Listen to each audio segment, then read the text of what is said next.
I want to share something with my listeners that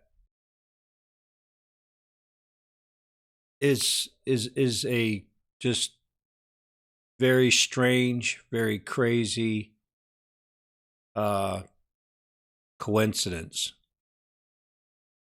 And how can this be a coincidence? But I'll leave it to you to judge yourself.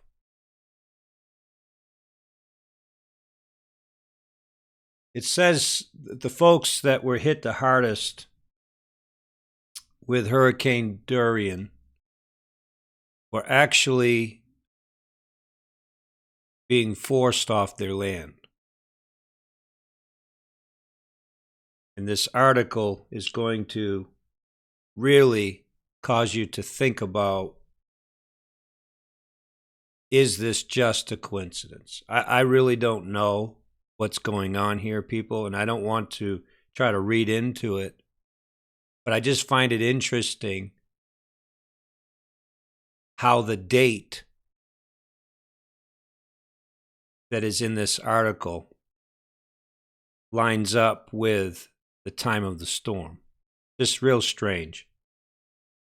It says here, the Mud residents unsure where they would relocate to. Mud residents, or Mud, D-A, Mud. This is the hardest hit area by Hurricane Dorian.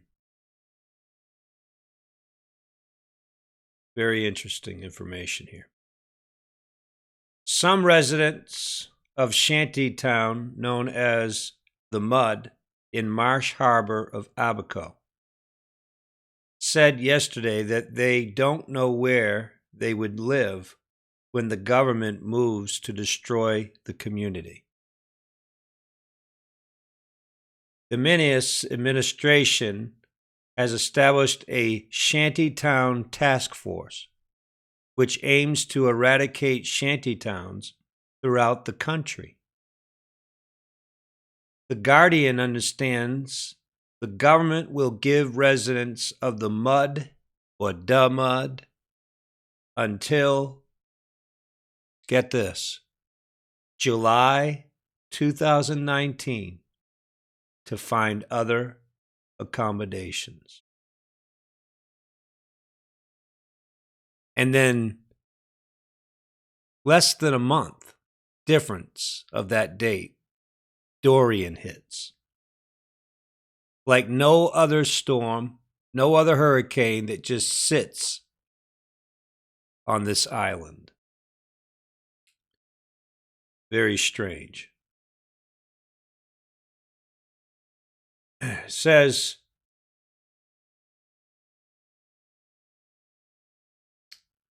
the Guardian visited the Mud yesterday and spoke with people in that community.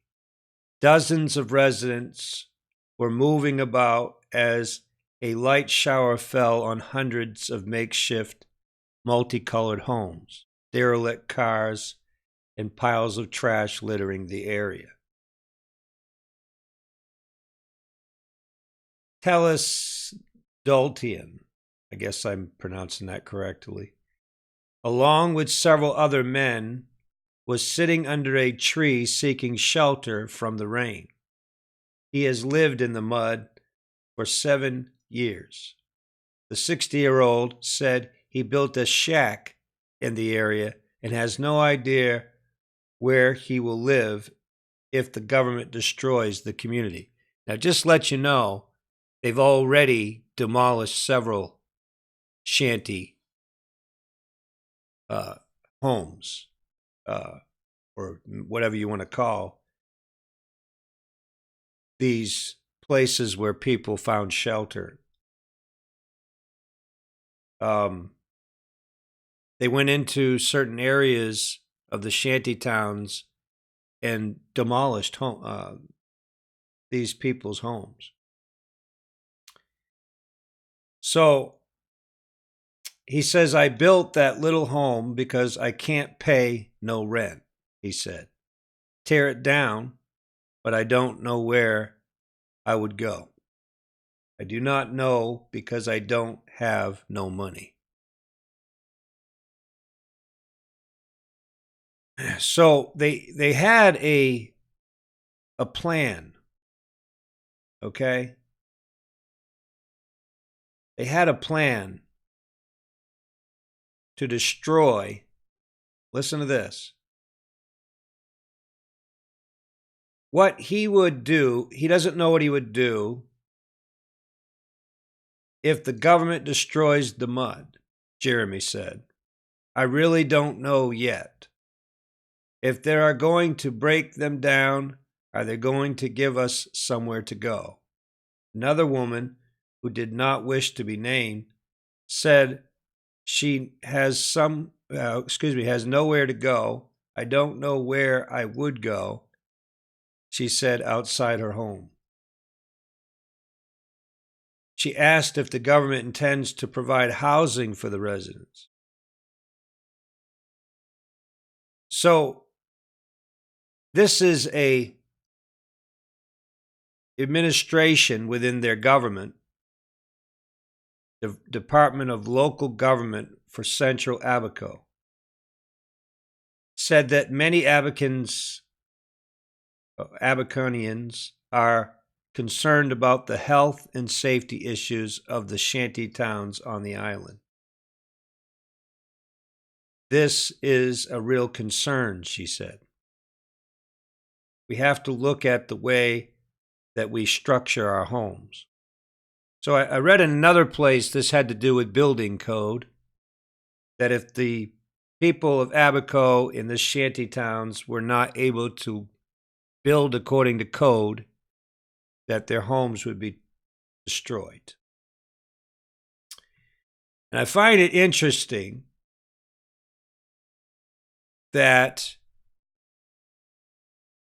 within a time frame, a difference of a month, not even a month, just we're talking about the deadline being in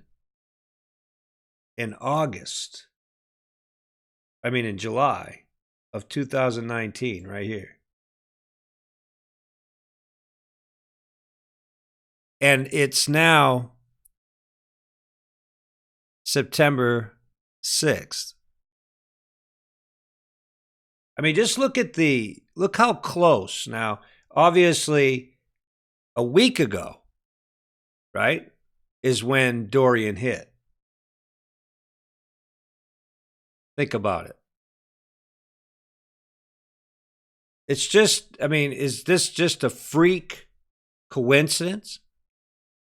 What's going on here? What really is going on here? I just find it very interesting. Thought I would bring it to my subscribers, my listeners' attention. I don't know what this has to do with. But I just find it interesting that it's so close to the date of the deadline for the people to get off the land. Really strange.